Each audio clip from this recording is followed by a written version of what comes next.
हाँ जी, good morning. ये seat आ गई है आपके पास, सबके पास। कल मैंने आपको कुछ बेसिक चीजें तो बता दी थी, ठीक है ना। अब बात करेंगे हम लोग चीजों से थोड़ा सा आगे हटके, ठीक है ना। सबसे पहले क्वेश्चन नंबर 1 निकालो आप लोग।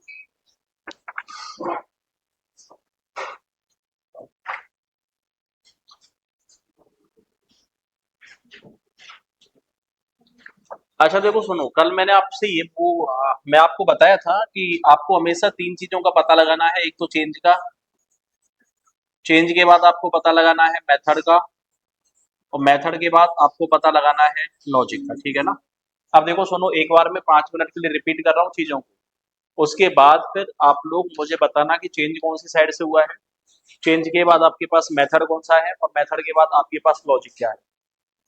मैंने कहा था कि यदि किसी क्वेश्चन में आपको चेंज का पता लगाना है, तो चेंज का पता लगाने के लिए हमेशा कंपैरिजन करोगे इनपुट और स्टेप 1 में, ठीक है ना। आप कंपैरिजन करोगे इनपुट और स्टेप 1 में। यदि लेफ्ट साइड में चेंज हुआ है तो चेंज होगा तुम्हारा लेफ्ट साइड से, राइट साइड में चेंज हुआ है तो चेंज होगा राइट साइड से, और यदि दोनों ही साइड में चेंज हुआ है तो चेंज कहलाएगा तुम्हारा दोनों ही साइड से। उसके बाद मैंने कहा था मेथड का कैसे पता लगाओगे, तो मैंने कहा था मेथड का पता लगाने के लिए आपको ये पता होना चाहिए कि चेंज कौन सी साइड से हुआ है। जिस साइड से चेंज हुआ है हमें हर स्टेप का पहला एलिमेंट चेक करना है, ठीक है ना। जिस साइड से चेंज हुआ है हमें हर स्टेप का पहला एलिमेंट चेक करना है। तो मैंने आपसे ये कहा था कि जिस साइड से चेंज हुआ है यदि उसी साइड से हर स्टेप का पहला एलिमेंट सिमिलर है तो मेथड बनेगा अरेंजमेंट, और यदि अलग अलग है तो कौन सा बनेगा, शिफ्टिंग। जिस साइड से चेंज हुआ है यदि उस साइड से हर स्टेप का पहला एलिमेंट सिमिलर होगा तो मेथड बनेगा तुम्हारा अरेंजमेंट, और यदि अलग अलग होगा तो मेथड कौन सा बनेगा, शिफ्टिंग। और तीसरी कंडीशन थी, मैंने कहा था लॉजिक का पता लगाना है। तो सीधी सी बात है, यदि आपका अरेंजमेंट मेथड है तो हम पढ़ते हैं हमेशा लास्ट स्टेप, और यदि आपका शिफ्टिंग मेथड है तो हमेशा पढ़ा जाता है टॉप टू बॉटम, ठीक है ना। और ये लास्ट स्टेप हमेशा उस साइड से पढ़ा जाएगा जिस साइड से क्या हुआ है, चेंज हुआ है, और ये टॉप टू बॉटम हमेशा उस साइड से पढ़ा जाएगा जिस साइड से क्या हुआ है, चेंज हुआ है। उसके बाद कुछ बेसिक सी बातें और बताई थी मैंने कहा था किसी भी चेयर को अरेंज करने के बाद रिमेनिंग जितनी भी चेयर्स आपके पास बचती हैं उनको एज इट इज क्या कर दिया जाता है, कॉपी कर दिया जाता है। दूसरी बात मैंने आपसे ये कही थी, कोई भी दो स्टेप कभी भी सिमिलर नहीं हो सकते। नया स्टेप केवल और केवल तभी बनेगा जब प्रीवियस स्टेप में और नेक्स्ट स्टेप में कोई ना कोई चेंज होगा। यदि चेंज नहीं है तो नया स्टेप भी नहीं बनेगा, और चेंज है तो आप नया स्टेप बनाओगे, ठीक है ना। मैंने कहा था दो सिचुएशन आपके पास बनेंगी, कि यदि आप किसी भी चेयर को अरेंज कर रहे हो तो यदि कोई दूसरी चेयर आ रही है तो आप नया स्टेप बनाओगे। यदि जिस चेयर को अरेंज करना है वही चेयर आ रही तो आप नया स्टेप नहीं बनाओगे, ठीक है ना। वो चेयर क्या हो जाएगी, ऑटो अरेंज हो जाएगी। और अगर कोई चेयर ऑटो अरेंज होगी तो हम उसके लिए कोई भी नया स्टेप नहीं बनाते, ठीक है ना। नया स्टेप आप केवल और केवल तभी बनाओगे जब आपने अपनी तरफ से कोई ना कोई एफर्ट्स लगाया है। यदि आपने कोई भी एफर्ट्स नहीं लगाया है तो नया स्टेप भी नहीं बनाया जाएगा। समझ रहे हो मैं क्या कहना चाह रहा हूँ, ठीक है। तो ये 2 4 5 बातें आपको ध्यान रखनी थी। उसके बाद हमें क्वेश्चन की स्टार्टिंग करनी थी। कल मैंने आपसे कुछ लॉजिक्स वगैरह भी पूछे थे, ठीक है ना। तो सबसे पहले आप आ जाओ क्वेश्चन नंबर फर्स्ट पे, और आप मुझे ये बताओ क्वेश्चन नंबर फर्स्ट में। अब देखो कल किसी ने मुझसे ये भी पूछा था, सर ये डायरेक्शन हमें दिया जाएगा या फिर ये डायरेक्शन हमें नहीं दिया जाएगा। तो एक बात बताओ, क्वेश्चन नंबर 1 में आपको इनपुट और स्टेप 6 ये डायरेक्शन दे रखा है, नहीं दे रखा। डायरेक्शन दे रखा है तो आपको हर क्वेश्चन में ऐसा डायरेक्शन दिया जाएगा जिससे आप पता लगा सकते हो कि आपका चेंज कौन सी साइड से है। चेंज के बाद हमारे पास मेथड कौन सा है, और मेथड के बाद हमारे पास लॉजिक क्या है। तो मुझे बताओ पहले क्वेश्चन में चेंज कौन सी साइड से है। अरे चेंज कौन सी साइड से है, लेफ्ट साइड से, ठीक है ना। चेंज आपका कौन सी साइड से है, लेफ्ट साइड से। अब मुझे ये बताओ मेथड कौन सा है, अरेंजमेंट, ठीक है ना। मेथड आपके पास कौन सा है, अरेंजमेंट। अब मुझे बताओ लॉजिक हमारे पास क्या है। अच्छा, एक लेटर और एक नंबर, ठीक है ना। अब एक बात बताओ, पहले लेटर लिया है पहले नंबर लिया है, पहले कौन लिया है, लेटर। तो मैं कह सकता हूँ पहले तो आपके पास लेटर है और बाद में आपके पास कौन है, नंबर। मेरे हिसाब से दोनों को अल्टरनेट तरीके से लिया है, और जब दोनों को अल्टरनेट तरीके से लिया है तो मैं कह सकता हूँ लेटर तुम्हारे किस ऑर्डर में है, इंक्रीजिंग, और मैं कह सकता हूँ नंबर भी तुम्हारे किस ऑर्डर में है, इंक्रीजिंग। तो लेटर और नंबर दोनों ही कैसे हैं, तुम्हारे इंक्रीजिंग ऑर्डर में है। अब मुझे ये बताओ आप लोग, इन तीन चीजों का पता कैसे लगा, ये बात आपकी समझ में आई या फिर नहीं आई? एक बार रिपीट कर रहा हूँ। सबसे पहले हमें चेंज का पता लगाना है, तो आप इनपुट और स्टेप वन में कंपैरिजन करो। इनपुट में सबसे पहले दिया है गेन, और स्टेप वन में गेन को किसने रिप्लेस कर दिया है? डीप ने। तो मैं कह सकता हूँ गेन की जगह क्या आ गया तुम्हारा? डीप आ गया। तो मैं कह सकता हूँ लेफ्ट साइड में तो चेंज हो गया। राइट साइड की बात करूं, राइट साइड में इनपुट में दिया है हाउस, और स्टेप वन में भी क्या दिया है तुम्हें? हाउस। तो बताओ राइट साइड में कोई भी चेंज है क्या? नहीं। आपका चेंज सिर्फ लेफ्ट साइड में है, तो चेंज हो गया है लेफ्ट साइड से। लेफ्ट साइड से हर स्टेप का पहला एलिमेंट सिमिलर है, तो मेथड हो गया है अरेंजमेंट। और लास्ट स्टेप यदि आप पढ़ोगे तो आपको पता लगेगा, एक बार लेटर है और एक बार नंबर है। लेटर लिया है इंक्रीजिंग में और नंबर किसमें लिया है? इंक्रीजिंग में, ठीक है ना? लेटर और नंबर दोनों ही इंक्रीजिंग ऑर्डर में है। आप मुझे ये बताओ, यहाँ तक कोई समस्या है किसी को? यहाँ तक का मामला क्लियर है? अब ध्यान रखना, हमें पांचों क्वेश्चंस के आंसर देने हैं। एक बार मैं पांचों क्वेश्चन लिख देता हूँ यहाँ पे, ठीक है ना? फिर पांचों के आंसर किस तरीके से देंगे उसके बारे में बात करेंगे।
देखो सुनो, सबसे पहले हम लोग तीन क्वेश्चंस की बात करते हैं। भैया एक चीज ढंग से सुन लेना आप लोग, अब बातचीत मत करना आप, ठीक है ना? क्योंकि अगर ये दिमाग में से आपके से निकल गया ना तो मामला गड़बड़ हो जाएगा। अभी आपका क्वेश्चन बिल्कुल बेसिक कंसेप्ट से है। क्योंकि एक चीज तो कन्फर्म है कि आपके पास क्वेश्चन करने के दो तरीके हैं। पहला तरीका तो आपके पास ये है कि प्रत्येक स्टेप को आप ड्रॉ करो, लेकिन आपको पता है प्रत्येक स्टेप को ड्रॉ करोगे तो टाइम कैसा लग जाएगा। अब हमें क्वेश्चन का आंसर ना डायरेक्टली देना है, ठीक है ना? डायरेक्टली कैसे देना है वो सुनो। आपको ये बात तो पता ही होगी, किसी भी एलिमेंट को अरेंज करने के बाद इनपुट में जितने भी एलिमेंट बचे होते हैं उनको एज इट इज क्या कर दिया जाता है? कॉपी कर दिया जाता है, ठीक है ना? अब आपको ना हमेशा दो चीजों का ध्यान रखना है। एक तो आपको ये ध्यान रखना है कि किसको आना चाहिए, और सेकंड आपको ध्यान रखना है कौन आ रहा है, ठीक है ना? आपके पास सिर्फ दो ही कंडीशन है, इन दो ही कंडीशंस पे पूरा इनपुट आउटपुट टिका हुआ है। आपको सिर्फ दो बातों का ध्यान रखना है। एक तो ध्यान रखना है किसको आना चाहिए, और दूसरा याद रखना है कौन आ रहा है। जिसको आना चाहिए यदि वही आ रहा है तो वो ऑटो अरेंज होगा। ऑटो अरेंज होगा तो नया स्टेप नहीं बनेगा। और जिसको आना चाहिए यदि उसकी जगह पे कोई दूसरा आ रहा है तो आप नया स्टेप बनाओगे, ठीक है ना? आपको सिर्फ दो बातों का ध्यान रखना है, किसको आना चाहिए और दूसरा है कौन आ रहा है। जिसको आना चाहिए यदि वही आ रहा है तो ऑटो अरेंज होगा। ऑटो अरेंज होगा तो नया स्टेप नहीं बनेगा। और जिसको आना चाहिए यदि उसकी जगह पे कोई दूसरा आ रहा है तो आप 100% क्या बनाओगे, नया स्टेप बनाओगे। और किसी भी एलिमेंट को अरेंज करने के बाद इनपुट में जो बचा हुआ होता है उसको एज इट इज क्या कर दिया जाता है, कॉपी कर दिया जाता है। ये बात आपको ध्यान है। दूसरी चीज, प्रीवियस स्टेप में और नेक्स्ट स्टेप में कोई ना कोई चेंज होगा तभी नया स्टेप बनाओगे, यदि चेंज नहीं होगा तो नया स्टेप नहीं बनाओगे। अब इस बात को याद रखने की नीड नहीं है आप लोगों को, क्योंकि ये दोनों ही कंसेप्ट आपका हर काम कर देंगे। सीधी सी बात है, मैंने क्या बोला, किसको आना चाहिए और दूसरा याद रखना है कौन आ रहा है। अरे जिसको आना चाहिए यदि वही आ रहा है तो वो ऑटो अरेंज होगा, नया स्टेप नहीं बनेगा। और जिसको आना चाहिए यदि उसकी जगह पे कोई दूसरा आ रहा है तो 100% नया स्टेप बनेगा। समझ पा रहे हो मैं क्या कहना चाह रहा हूँ? ठीक है, हमें ये पता है कि चेंज हमारा लेफ्ट साइड से है, हमें पता है कि मेथड हमारे पास अरेंजमेंट मेथड है। कल मैंने बोला था अरेंजमेंट मेथड में सबसे पहले उसको लिखा जाता है जिसको प्रीवियस स्टेप में अरेंज किया जा चुका है, उसके बाद उसको लिखा जाता है जिसको रनिंग स्टेप में अरेंज करना है। ठीक है ना? एक बात बताओ, जैसे मान लो यहाँ पे 1 नंबर की चेयर को आपने अरेंज कर दिया, तो जब आपने स्टेप नंबर सेकंड बनाया था तो पहले आपने 1 नंबर की चेयर को लिखा, उसके बाद आपने सेकंड नंबर की चेयर को अरेंज किया। समझ पा रहे हो मैं क्या कहना चाह रहा हूँ? ठीक है, अरेंजमेंट मेथड में क्या होता है कि सबसे पहले उसको लिखा जाएगा जिसको प्रीवियस स्टेप में अरेंज किया जा चुका है, उसके बाद उसको लिखा जाएगा जिसको रनिंग स्टेप में अरेंज करना है। तो एक बात बताओ, हमें पता है कि हमारा चेंज लेफ्ट साइड से है, मेथड हमारे पास अरेंजमेंट है और लॉजिक हमारे पास क्या है कि भैया नंबर भी इंक्रीजिंग है और लेटर भी कैसे हैं तुम्हारे, इंक्रीजिंग। बस आपको ये देखना है कि पहले नंबर लिया गया है या फिर पहले लेटर लिया गया है। तो पहले क्या लिया गया है, लेटर, और बाद में क्या लिया गया है, नंबर। चलो अब भगवान का नाम लेके क्वेश्चन की स्टार्टिंग शुरू करते हैं, ठीक है ना? अब एक बात बताओ, सबसे पहले हमारे पास कौन आ रहा है, ट्रेन। ठीक है ना, सबसे पहले कौन आ रहा है, ट्रेन। लेकिन आना किसको चाहिए, सबसे छोटे लेटर को। तो मुझे बताओ इन सब में सबसे छोटा लेटर कौन है, बर्डन। हाँ जी, सबसे छोटा लेटर हमारे पास कौन है, बर्डन। आपको पता है आ कौन रहा है, ट्रेन, और आना किसको चाहिए, बर्डन को आना चाहिए। बताओ आ रहा है ट्रेन, आना चाहिए बर्डन को, चेंज होगा या नहीं होगा, चेंज होगा। तो चेंज होगा तो कौन सा स्टेप बनेगा तुम्हारा, पहला। अब आपको पता है पहले स्टेप में आपने किसको अरेंज कर दिया है, बर्डन को। और जब पहले स्टेप में आपने बर्डन को अरेंज कर दिया तो मैं कह सकता हूँ बर्डन के बाद जितनी भी चेयर बची हैं वो एज इट इज कॉपी हो जाएंगी। तो एक बात बताओ, यदि फर्स्ट स्टेप में आप बर्डन को उठा के यहाँ पे रखोगे तो आपको पता है बाकी सारी एलिमेंट्स में कोई ना कोई बदलाव होगा क्या, बाकी एलिमेंट्स में कोई भी बदलाव नहीं होगा।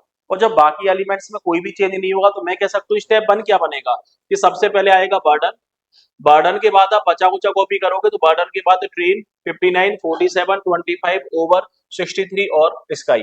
ये तुम्हारा पहला स्टेप बनेगा। एक बार जरा मुझे पहला स्टेप सुनाना, पहला स्टेप क्या है। पहले स्टेप में सबसे पहले कौन, बर्डन के बाद ट्रेन के बाद 59, और इसी तरीके से लास्ट तक एज इट इज क्या हो जाएगा, कॉपी हो जाएगा। क्लियर है मामला यहाँ तक का? ठीक है। अब एक बात बताओ, पहला स्टेप तो तुम्हारा कंप्लीट हो गया, पहले स्टेप में तो कौन आ गया, बर्डन। लेकिन सेकंड स्टेप में अब मुझे चाहिए सबसे छोटा नंबर। आपको ये पता है कि स्टेप वन में बर्डन के बाद आपने बचा कुचा कॉपी किया, तो बर्डन के बाद आ कौन रहा था, ट्रेन। लेकिन आपको पता है जब आप अगला स्टेप बनाओगे तो बर्डन के बाद आना चाहिए सबसे छोटे नंबर को, और सबसे छोटा नंबर हमारे पास कौन है, 25। अब एक बात बताओ मुझे, बर्डन के बाद आ रहा है ट्रेन और बर्डन के बाद आना किसको चाहिए, 25 को। चेंज होगा क्या नहीं होगा, चेंज होगा। और चेंज होगा तो कौन सा स्टेप बनेगा, 25 सेकंड नंबर का स्टेप। ये सेकंड स्टेप कैसे बना, समझ में आ गया तुम्हारे? अब जरा एक बार मुझे सेकंड स्टेप सुनाओ। सेकंड स्टेप में पहले कौन आएगा, सबसे पहले उसको लिखा जाएगा सेकंड स्टेप में जिसको प्रीवियस स्टेप में अरेंज किया जा चुका है। तो प्रीवियस स्टेप में कौन अरेंज हो चुका है, बर्डन। उसके बाद उसको लिखा जाएगा जिसको रनिंग स्टेप में अरेंज करना है। तो रनिंग स्टेप में किसको अरेंज करना है, 25 को। तो एक बात बताओ, यदि मैं सेकंड स्टेप की बात करूं तो सेकंड स्टेप में पहले कौन आएगा, बर्डन, उसके बाद कौन आएगा, 25। और आपको पता है उसके बाद जो बचा कुचा है वो एज इट इज कॉपी होगा। तो मैं कह सकता हूँ स्टेप सेकंड क्या बनेगा, बर्डन, बर्डन के बाद 25, 25 के बाद ट्रेन 59 47 ओवर 63 और स्काई। ये तुम्हारा सेकंड स्टेप कंप्लीट हो गया। सेकंड स्टेप में कोई दिक्कत है किसी को? एक बात बताओ, यदि मैं सेकंड स्टेप की बात करूं तो सेकंड स्टेप में 25 के बाद आपने बचा कुछ कॉपी किया, तो 25 के बाद कौन आया, ट्रेन। लेकिन यदि आप अगला स्टेप बनाओगे तो 25 के बाद आना किसको चाहिए, बी से बड़ा लेटर, और बी से बड़ा लेटर हमारे पास कौन है, ओवर। अरे बी से बड़ा लेटर हमारे पास कौन है, ओवर है। तो एक बात बताओ, 25 के बाद आ रहा है ट्रेन और आना किसको चाहिए, ओवर को। चेंज होगा या नहीं होगा, चेंज होगा। और चेंज होगा तो कौन सा स्टेप बनेगा, थर्ड स्टेप बनेगा। तो मैं कह सकता हूँ ओवर कौन से स्टेप में अरेंज हो जाएगा तुम्हारा, थर्ड में। एक बार मुझे थर्ड स्टेप सुना सकते हो आप लोग? मुझे बताओ थर्ड स्टेप में पहले कौन आएगा, बर्डन, बर्डन के बाद 25, 25 के बाद ओवर, ओवर के बाद बचा कुचा कॉपी करोगे, ओवर के बाद कौन आएगा, ट्रेन, 59, 47, 63 और स्काई। जब आपने स्टेप नंबर 3 बोला तो आपको पता है स्टेप नंबर 3 में ओवर के बाद ट्रेन आ रहा था, लेकिन यदि आप अगला स्टेप बनाओगे तो बताओ ओवर के बाद आना किसको चाहिए, 47 को। ओवर के बाद आ रहा है ट्रेन, ओवर के बाद आना किसको चाहिए, 47 को। चेंज होगा या नहीं होगा, चेंज होगा। तो मैं कह सकता हूँ 47 कौन से स्टेप में अरेंज होगा तुम्हारा, फोर्थ में। कितने स्टेप कंप्लीट हो गए तुम्हारे, 4 स्टेप कंप्लीट हो गए। एक बार जरा मुझे फोर्थ स्टेप सुनाओ। फोर्थ स्टेप में सबसे पहले कौन, बर्डन के बाद 25 के बाद ओवर के बाद 47, इसके बाद बचा कुचा कॉपी करोगे तो 47 के बाद कौन आएगा, ट्रेन, ट्रेन के बाद 59, 59 के बाद 63 और 63 के बाद स्काई। ये 4 स्टेप कैसे बने, समझ में आ गया तुम्हारे, ठीक।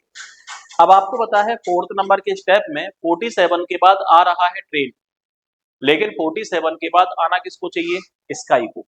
आ रहा है ट्रेन, आना चाहिए स्काई को। चेंज होगा या नहीं होगा, चेंज होगा तो कौन सा स्टेप बनेगा तुम्हारा, फिफ्थ नंबर का स्टेप बनेगा। और आपको पता है फिफ्थ नंबर के स्टेप में स्काई के बाद यदि बचा कुचा कॉपी करोगे तो स्काई के बाद कौन आएगा, ट्रेन, 59 और लास्ट में कौन बच गया है, 63। लेकिन एक बात बताओ, स्काई के बाद आ रहा है ट्रेन और स्काई के बाद आना किसको चाहिए, अरे स्काई के बाद फिफ्थ स्टेप में स्काई के बाद आ रहा है ट्रेन, स्काई के बाद आना किसको चाहिए, 59 को। बताओ स्काई के बाद आ रहा है ट्रेन, स्काई के बाद आना चाहिए 59 को। चेंज होगा नहीं होगा, चेंज होगा तो कौन सा स्टेप बनेगा तुम्हारा, सिक्स नंबर का। एक बार जरा मुझे सिक्स नंबर का स्टेप सुनाओ, सिक्स नंबर का स्टेप क्या बनेगा। सिक्स नंबर के स्टेप में पहले कौन आएगा, बर्डन के बाद 25 के बाद ओवर के बाद 47 के बाद स्काई के बाद 59 के बाद बचा कुचा, और 59 के बाद कौन बच गया है, एक तो ट्रेन और एक कौन बचा है, 63। अब एक बात बताओ, 59 के बाद आ रहा है ट्रेन और 59 के बाद आना भी किसको चाहिए, ट्रेन को। आ रहा है ट्रेन, आना चाहिए ट्रेन को। नया स्टेप बनाओगे या ऑटो अरेंज होगा, ऑटो अरेंज होगा। तो आप सेवंथ स्टेप बनाओगे या फिर सिक्स स्टेप में अरेंज हो जाएगा, छठवें स्टेप में अरेंज हो जाएगा। तो ये बन जाएगा तुम्हारा 6A। ये तुम्हारा 6A कैसे बना, समझ में आ गया तुम्हारे, ठीक है। अब आपको पता है ट्रेन के बाद कौन आएगा, 63, और ट्रेन के बाद आना भी किसको चाहिए, 63 को। तो मैं कह सकता हूँ ये भी तुम्हारा सिक्स्थ स्टेप में ही क्या हो जाएगा, अरेंज। ध्यान रखना, स्टेप हमेशा और हमेशा हाईएस्ट नंबर ही काउंट होता है। तो हाईएस्ट नंबर आपके पास कौन सा होगा, सिक्स नंबर का। एक बार जरा मुझे सिक्स नंबर का स्टेप सुनाओ, सिक्स नंबर का स्टेप क्या है। सिक्स स्टेप में पहले कौन, बर्डन, सेकंड कौन, 25 के बाद ओवर के बाद 47 के बाद स्काई के बाद 59 के बाद ट्रेन के बाद 63। ये तुम्हारा कितना स्टेप कंप्लीट हो गया, सिक्स्थ स्टेप। अब आपको ये पता है कि हमसे पूछा है लास्ट बट वन। ध्यान रखना, लास्ट बट वन का मतलब हमेशा होता है सेकंड लास्ट, ठीक है ना। यदि आपको लास्ट बट वन वर्ड दिया जाए तो लास्ट बट वन का मतलब हमेशा क्या होता है, सेकंड लास्ट। आपको पता है लास्ट स्टेप हमारे पास कौन सा है, सिक्स नंबर का। तो मैं कह सकता हूँ सेकंड लास्ट हमारे पास कौन सा होगा, फिफ्थ नंबर का। जिस ऑप्शन में हमें फिफ्थ दिया जाएगा वही ऑप्शन हमारा आंसर हो जाएगा। तो मुझे बताओ फिफ्थ किस में दिया है, ये बात आपकी समझ में आई या फिर नहीं आई। अरे फिफ्थ कैसे आया, समझ में आ गया तुम्हारे, कोई दिक्कत वाली बात तो नहीं है, ठीक है। अगला मामला जो हमारे पास बनेगा वो अगला मामला बनेगा भैया क्वेश्चन नंबर सेकंड का। अब एक एक चीज ढंग से समझते चलो आप लोग, ये 5 अलग अलग क्वेश्चन नहीं है, ये आपके 5 अलग अलग कंसेप्ट है, ठीक है ना। इन पांचों क्वेश्चंस को समझते चलोगे तो आगे वाले क्वेश्चन में कोई दिक्कत नहीं आएगी। आपके पास ये सेकंड क्वेश्चन है, हमें एक इनपुट दिया है और हमसे पूछा है स्टेप नंबर 6 क्या बनेगा। एक बात बताओ कौन सा स्टेप पूछा है हम लोगों से, 6 नंबर का स्टेप पूछा है। तो 6 तक तो हमें काउंट करना ही पड़ेगा।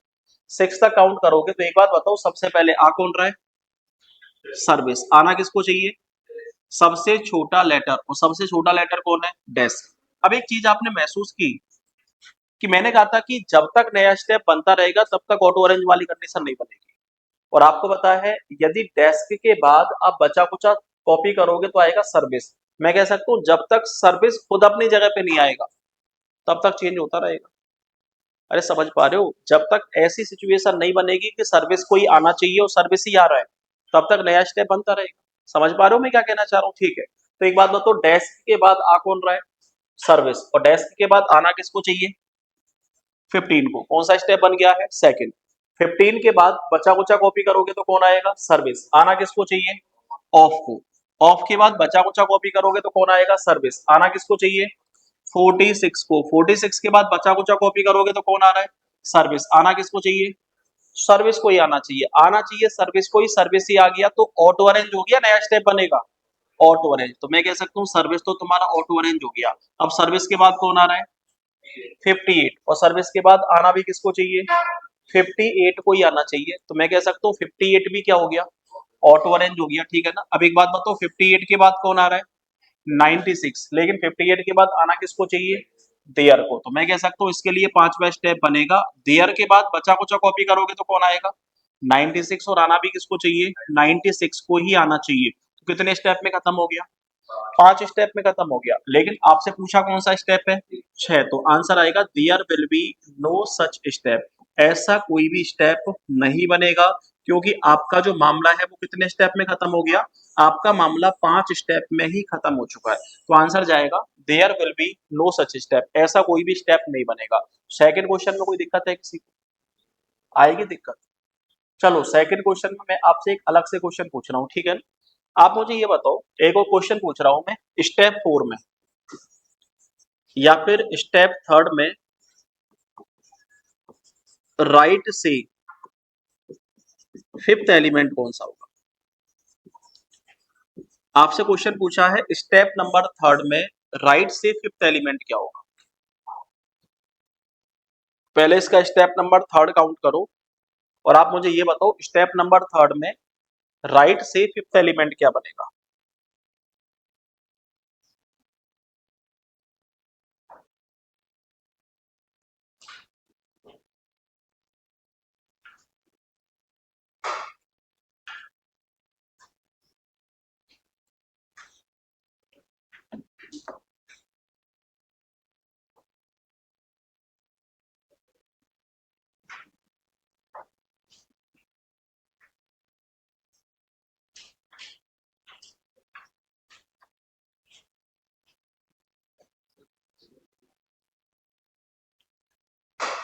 अच्छा फैल गए ना?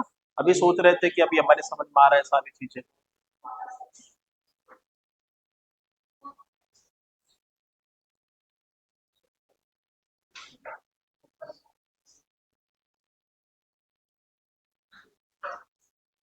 क्या आंसर आएगा?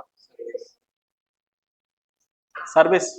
ये लो, एक जने का आंसर आ गया है सर्विस।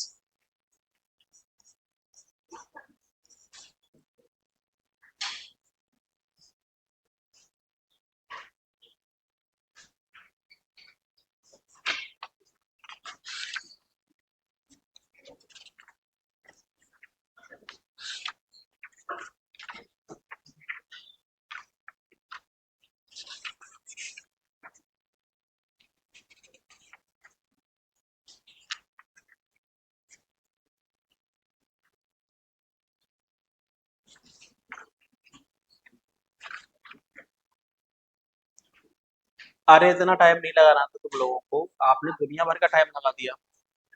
अच्छा एक बात बताओ, आपके क्वेश्चन में चेंज कहाँ से हुआ है? अरे चेंज कौन सी साइड से हुआ था?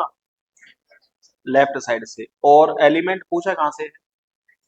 राइट साइड से। एक चीज हमेशा ध्यान रखना कि जिस साइड से तुम्हारा चेंज हुआ है, यदि उसकी अपोजिट साइड का कोई भी एलिमेंट पूछा जाए तो आप तो क्वेश्चन का आंसर या तो ऐसे दे सकते हो, ऐसे दोगे तो आपको पता है आपका कंफ्यूजन होने की संभावना ज्यादा होगी।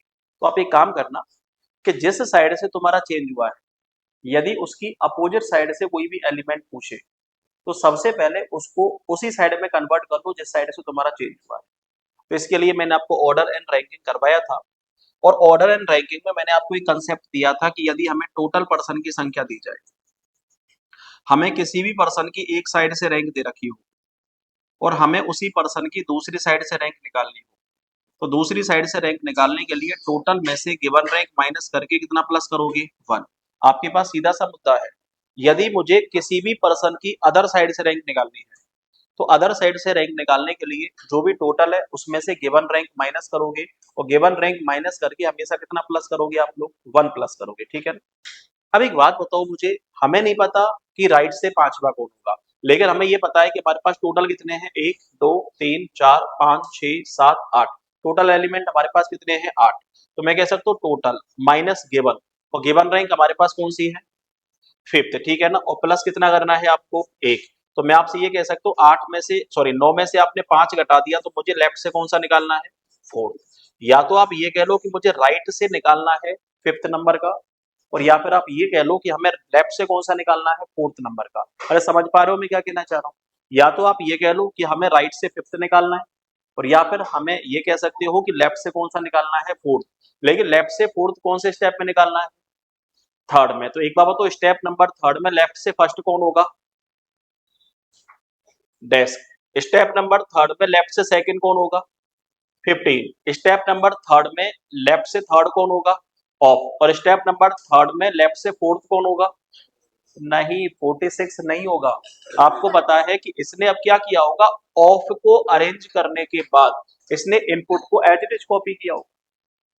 अरे ये जो 46 है ये तो चौथे स्टेप में अरेंज हुआ है, आपको तो कौन सा स्टेप निकालना है, थर्ड स्टेप निकालना है। तो मैं कह सकता हूँ थर्ड स्टेप में तो ये अपनी पोजीशन पर ही होगा, थर्ड स्टेप में कोई छेड़खानी हुई होगी क्या, नहीं हुई होगी। तो मैं कह सकता हूँ थर्ड स्टेप में तो ऑफ को थर्ड स्टेप में अरेंज किया है, तो ऑफ को अरेंज करने के बाद इसने इनपुट को एज इट इज कॉपी किया होगा। तो मैं कह सकता हूँ स्टेप 1 में पहले आ गया है आपका, स्टेप थर्ड में पहला आ गया है डेस्क, दूसरा आ गया है 15, तीसरा आ गया है ऑफ, तो चौथा कौन आएगा आपके पास, सर्विस। तो मैं कह सकता हूँ जिस ऑप्शन में हमें सर्विस दिया जाएगा वही ऑप्शन हमारा आंसर हो जाएगा। बताओ आसान बना या फिर नहीं बना।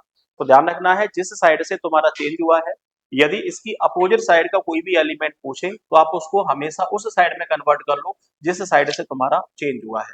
ये तुम्हारा सेकंड क्वेश्चन कंप्लीट हो गया। सेकंड क्वेश्चन में कोई दिक्कत है किसी को, सेकंड क्वेश्चन क्लियर है आपका, ठीक है। तीसरा क्वेश्चन आपके पास है कि हमें एक स्टेप दे रखा है, और स्टेप देने के बाद हमसे क्या पूछा गया है, इनपुट पूछा है। यहाँ पे ध्यान रखना इनपुट देने के बाद स्टेप पूछा था, लेकिन इस वाले क्वेश्चन में हमें स्टेप देके क्या पूछा है, इनपुट पूछा है। तो एक चीज हमेशा ध्यान रखो कि यदि हमें कोई भी स्टेप दिया जाए, ठीक है ना, यदि हमें कोई भी स्टेप दिया जाए,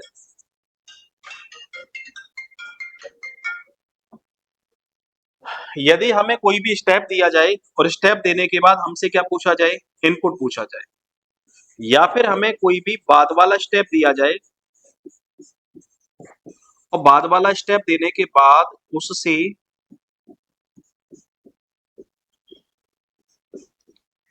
पहले का कोई स्टेप पूछा जाए। देखो दो कंडीशन आपके पास है, एक तो आपके पास है कि यदि स्टेप देके क्या पूछे, इनपुट पूछे, और एक कंडीशन आपके पास है कोई भी बाद वाला स्टेप दिया जाए। मान लो आपसे बोला है फिफ्थ नंबर का स्टेप ये है, तो आपसे पूछा है बताओ फोर्थ कौन सा होगा, या फिर आपसे पूछा है थर्ड कौन सा होगा, या फिर आपसे पूछा है सेकंड कौन सा होगा, और या फिर आपसे पूछा है फर्स्ट कौन सा होगा। ध्यान से सुनो आप लोग, यदि हमें कोई भी स्टेप दिया जाए, स्टेप देने के बाद क्या पूछा जाए, इनपुट, या फिर हमें कोई भी बाद वाला स्टेप दिया जाए और उससे पहले का कोई भी स्टेप हमसे पूछा जाए, दोनों ही केस में आंसर हमेशा क्या जाता है, सी एन डी। आंसर आंख बंद करके क्या लगा देना, सी एन डी लगा देना, आंसर हमेशा क्या जाएगा, सी एन डी। अब किसी के दिमाग में आएगा सर सी एन डी क्यों आया, क्यों आया बताओ सी एन डी। हाँ, एक बात बताओ, मान लो स्टेप 1 में इसने बिलो को अरेंज किया होगा, तो क्या आप ये पता लगा सकते हो कि बिलो इनपुट में कहाँ बैठा होगा, बिलो इन दोनों के बीच में बैठा होगा, या फिर यहाँ पे बैठा होगा, या फिर यहाँ पे बैठा होगा। तो बिलो की एग्जैक्ट कंडीशन बता सकते हो क्या, नहीं बता सकते। तो जब बिलो की एग्जैक्ट कंडीशन आप लोग नहीं बता सकते तो आंसर आपके पास क्या जाएगा, सी एन डी। बताओ फटाफट से एक साथ आवाज आनी चाहिए। इनपुट दिया है, सॉरी स्टेप दिया है, इनपुट पूछा है, तो आंसर क्या आएगा, सी एन डी। ठीक है ना, स्टेप नंबर 5वां दिया है, 7वां पूछा है, तो आंसर हाँ सी एन डी क्यों आएगा। मैंने बोला था पीछे नहीं जा सकते, लेकिन कहाँ पे जा सकते हैं, आगे जा सकते हैं। फिफ्थ दिया है, सेवंथ पूछा है, तो आंसर आएगा। लेकिन सेवंथ दिया है और फिफ्थ पूछा है, तो आंसर हमेशा सी एन डी जाएगा। ठीक है ना, आप हमेशा आगे जा सकते हैं, लेकिन आप किसी भी कंडीशन में कहाँ पे नहीं जा सकते, पीछे नहीं जा सकते। आप बड़े स्टेप से छोटे पे नहीं जा सकते, लेकिन आप छोटे से कहाँ पे जा सकते हो, बड़े स्टेप पे जा सकते हो। ये तुम्हारे 3 क्वेश्चन कंप्लीट हो गए। उन 3 क्वेश्चंस में कोई दिक्कत है किसी को? 1 से लेके 3 तक कोई दिक्कत है तो आप मुझे बता सकते हो। 1 से लेके 3 क्लियर है आप लोगों का, ठीक है ना।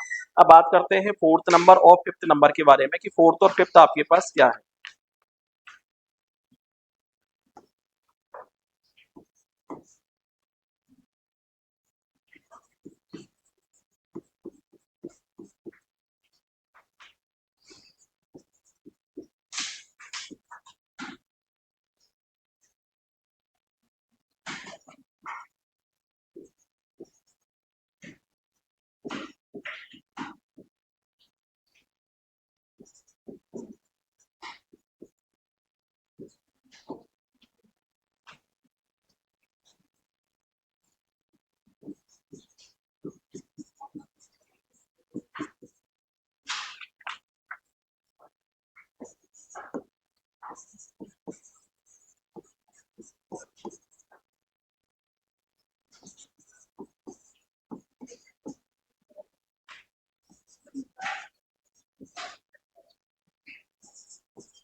देखो सुनो, जब भी आपके पास कोई भी क्वेश्चन आएगा ना ऐसा, तो आपसे ना दो क्वेश्चन पूछ सकता है।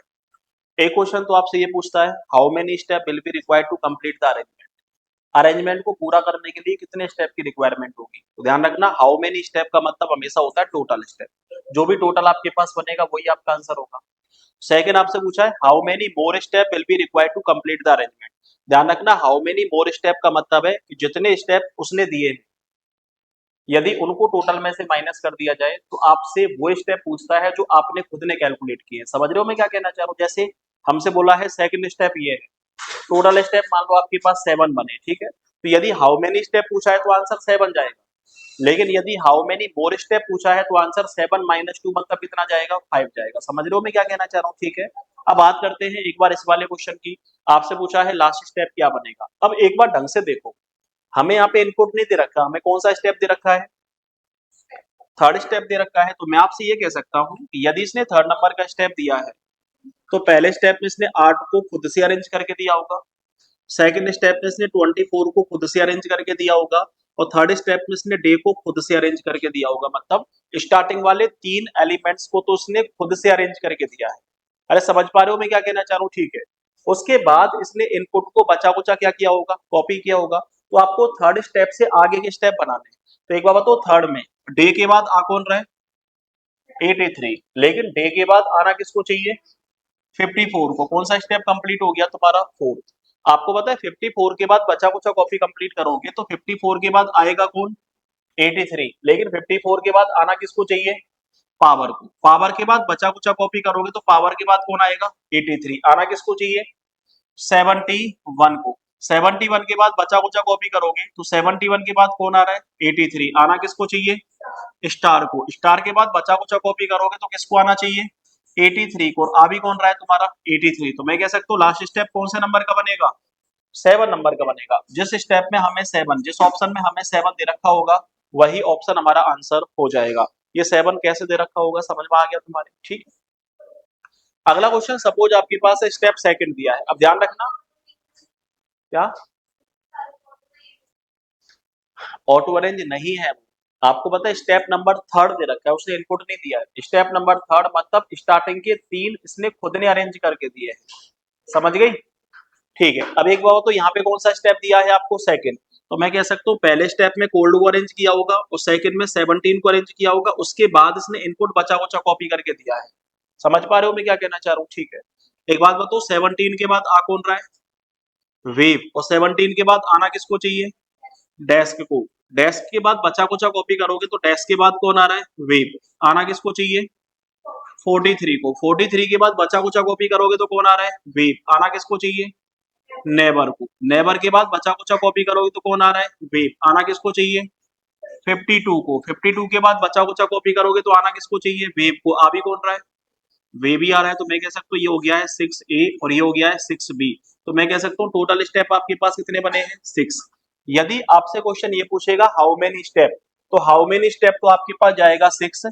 और यदि क्वेश्चन में ये पूछेगा हाउ मेनी मोर स्टेप, तो हाउ मेनी मोर स्टेप का मतलब है 6 - 2 मतलब 4। अब आप ये बताओ, हाउ मेनी स्टेप पूछा है, हाउ मेनी मोर स्टेप पूछा है, हाउ मेनी मोर स्टेप पूछा है, तो हाउ मेनी मोर स्टेप का मतलब है आंसर आपके पास क्या जाएगा, 4 जाएगा।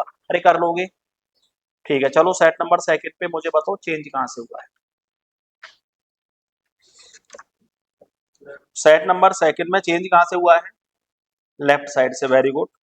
मेथड आपके पास कौन सा यूज हुआ है, अरे मेथड कौन सा यूज हुआ है, अरेंजमेंट। और लॉजिक आपके पास क्या है, लास्ट स्टेप पढ़ो, लास्ट स्टेप पढ़ के बताओ लॉजिक हमारे पास क्या बनेगा।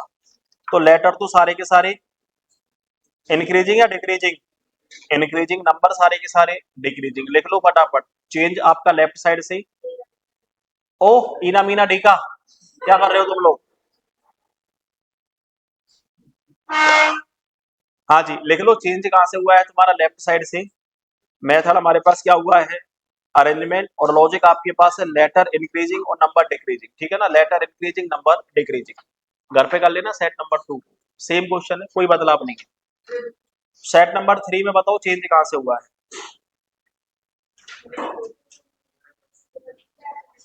सेट नंबर 3 में बताओ चेंज कहां से हुआ है, लिख दो, चेंज आपका लेफ्ट साइड से, ठीक है ना, चेंज आपका है लेफ्ट साइड से। बताओ मेथड कौन सा यूज हुआ है, लिख दो मेथड अरेंजमेंट।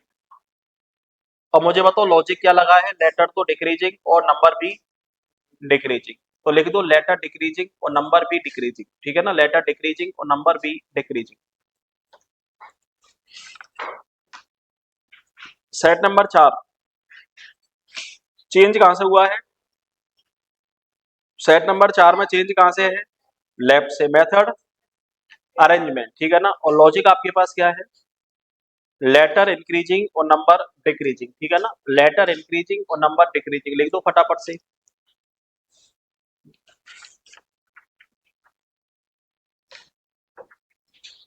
चलो सारे के सारे लॉजिक तुम्हारे लेफ्ट साइड से दे रखे हैं इस वाली सीट में, तो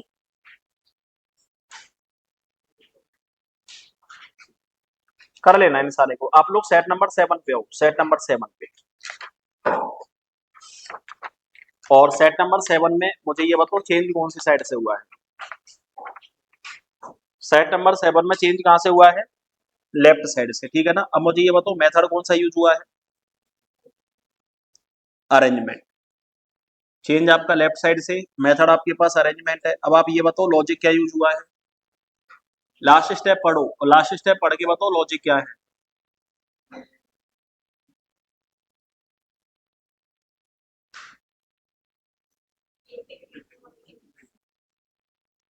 सबसे पहले लिया है हाईएस्ट नंबर, फिर लीस्ट नंबर, फिर सेकंड हाईएस्ट नंबर, फिर सेकंड लीस्ट नंबर, फिर थर्ड हाईएस्ट नंबर और थर्ड लीस्ट नंबर, फिर फोर्थ हाईएस्ट नंबर और फोर्थ लीस्ट नंबर, ठीक है ना।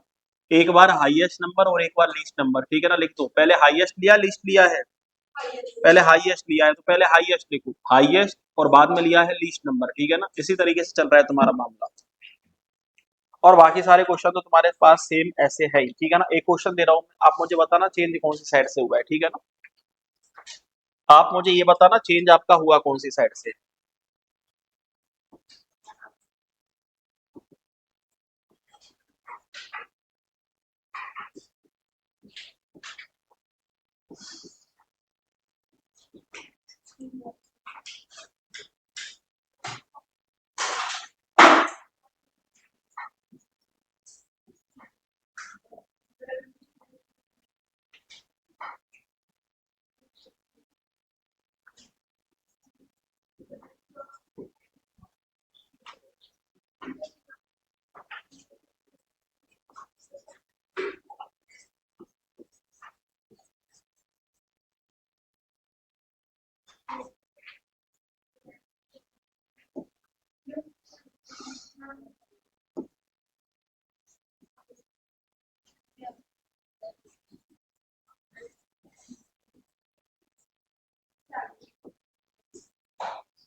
तुम लोग बातचीत करते हो भाई, गलत करवा दिया क्वेश्चन।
आप ये बताओ चेंज कौन सी साइड से हुआ है? चेंज के बाद मेथड कौन सा यूज हुआ है? मेथड के बाद आपके पास लॉजिक कौन सा है? ठीक है ना? चेंज बताओ फटाफट, चेंज कहाँ से हुआ है? चेंज कहाँ से हुआ है? लेफ्ट से। यहाँ पे भी डियर है और यहाँ पे भी डियर है, कहाँ है लेफ्ट से चेंज? यहाँ पे भी स्वान है और यहाँ पे भी कौन है? स्वान। कहाँ से है?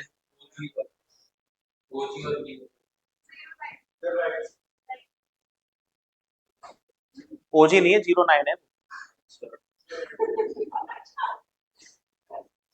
अब ये, अब आपको एजी ओजी यही याद आएंगे।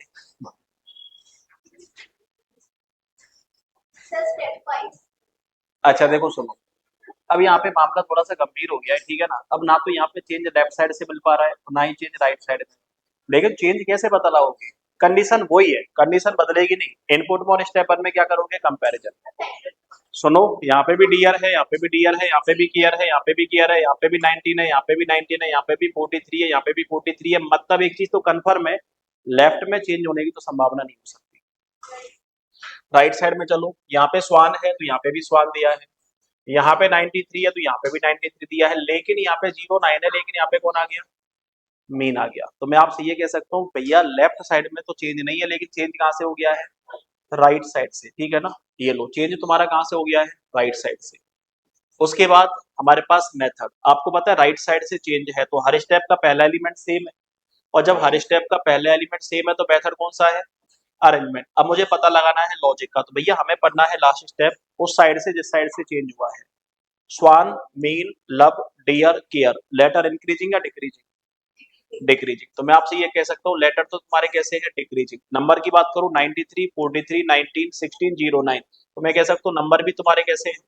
डिक्रीजिंग। तो मैं कह सकता हूँ लेटर भी डिक्रीजिंग है और नंबर भी कैसे हैं तुम्हारे? डिक्रीजिंग है। अब आप कहोगे सर ऐसा हुआ क्यों नहीं था? देखो स्वान को ही आना चाहिए, स्वान ही आ गया। स्वान से पहले 93 आना चाहिए, 93 आ गया, तो स्वान और 93 तो क्या हो गए? ऑटो अरेंज हो चुके हैं। अब आपका चेंज कहाँ से होगा? मेन से, ठीक है ना? कल बात करेंगे इसके आगे।